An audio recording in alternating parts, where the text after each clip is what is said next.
Very much. I think the title of this panel is misleading because it may suggest that there are the same reasons behind Brexit and behind the victory of Trump, especially regarding the proposals on policies.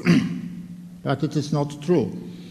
Behind Brexit, there were some people who were for more free trade.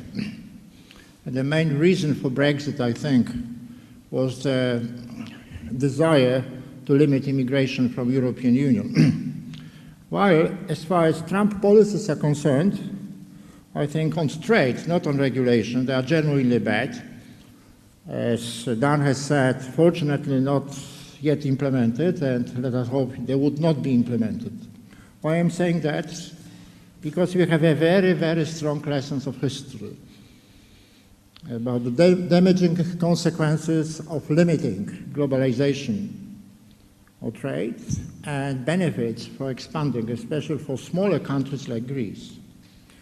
Now, first we know that the world started to grow very fast, partly because of first globalization, which was present among more developed countries in the second half of 19th century and the beginning of 20th century until the First World War. It was very positive. Then, in the 20s, in the 30s, there was a terrible lesson of protectionism. Started in the US, by the way, and everybody has lost, especially poorer countries. Third, after the Second World War, there was, again, the start of multilateral trade liberalization, first among the developed countries, under God, and this contributed to the revival of economic growth. Not only Marshall Plan, but also, even more, multilateral trade liberalization.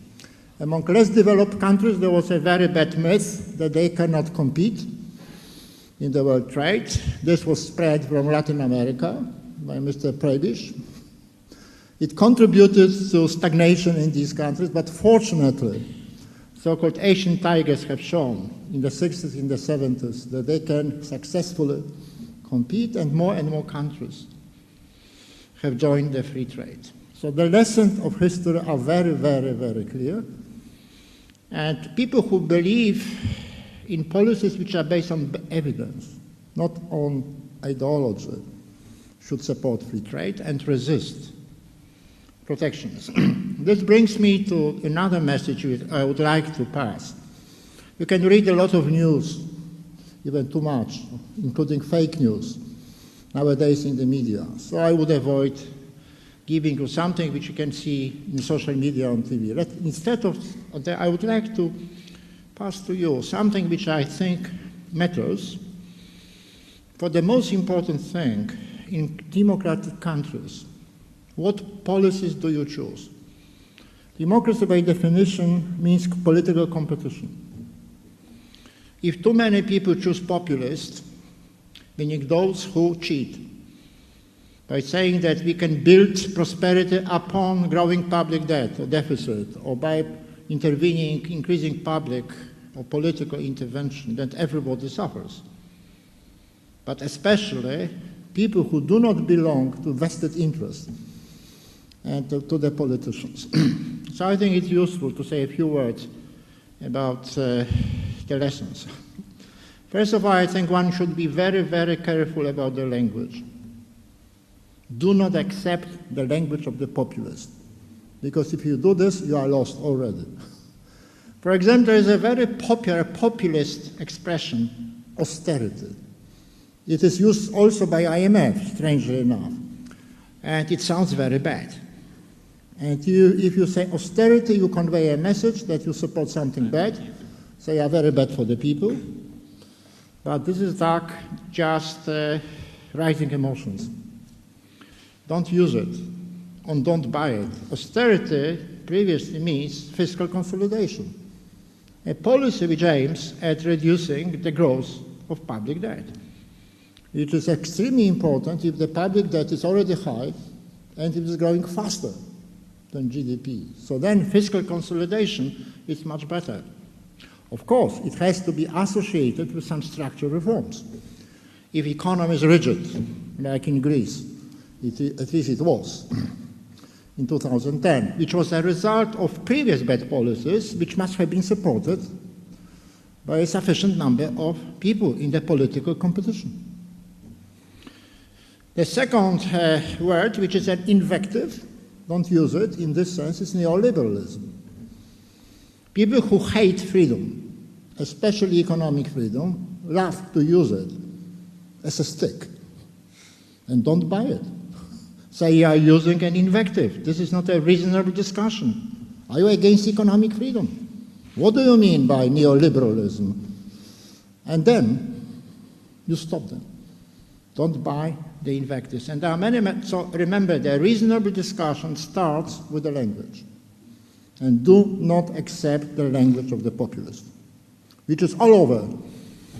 The social media, in the private discussion, because you are lost, unmask the language. Translate the populist Greek into normal Greek. The same in Polish, in German, etc., etc. Then there are certain myths which are very popular and very destructive, and they should be unmasked constantly. First, too many people believe that politicians are Santa Claus.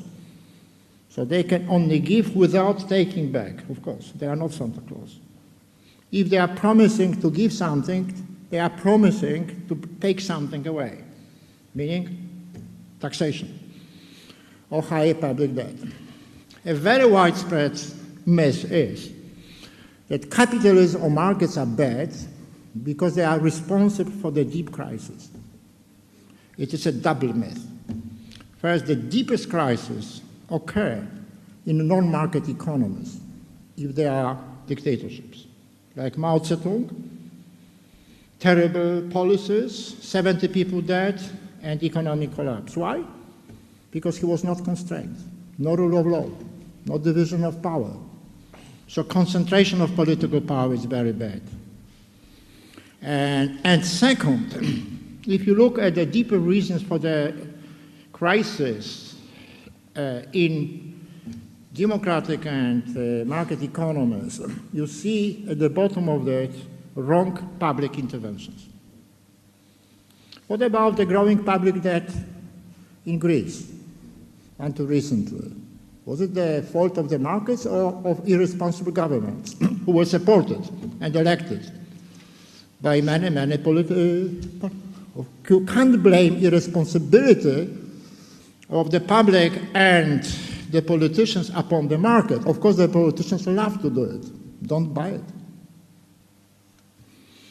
it. Secondly, slow growth. Is it resulting from the free market? No. Compare South Korea and North Korea. The same culture, completely different performance. Why? Because you have a lot of markets in South Korea, and you don't have any markets in North Korea. You have a catastrophe. Compare China under Mao Zedong and later. Under Mao Zedong, besides these catastrophic policies, there was stagnation, there was poverty, because there was socialism, total politicization of the economy, total concentration of political power. And only with some liberalization, which started in the late 70s, China started to grow very fast. It still needs reforms, but thanks to these market reforms, several 100 million people stopped to be poor. What about unemployment? If unemployment is high, is it because of free markets? Was high unemployment in Greece due to excessive free markets? No, to very bad policies, like in Spain, like in France still. When you make very rigid, it makes it impossible to dismiss workers, even if you are not working. And then you introduce extra legislation, which means that new entrants, being young people, are on flexible contracts, instead of making all the labor contract flexible. Then when the economy collapses because of bad policies, you have an explosion in the unemployment rate, like it has happened in Greece. It has happened in Spain. It's still a problem in France. So, concluding, Do not buy, be careful about the language. Do not buy the language of populists. Don't be brainwashed by them. And do not buy the populist false myth about market economy allegedly causing deep crisis and market economy, especially free markets, being the reasons for the slow growth. It is not true. No. There are bad anti-market policies which brings about these very negative results, but bad policies can be pursued only because of bad politics. And the bad politics ultimately supported by excessive number of people, including young people, who are very emotional. So very susceptible to demagogues. You know, in democracy you have an open political competition, and you cannot ban populists. You can only win with them. But you have to be better on communication.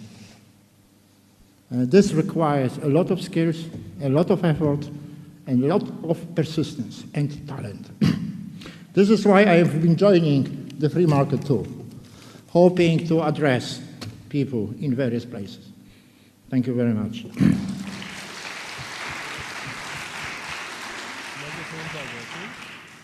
Thank you very much. And now, Mr. Carlyle Rogers.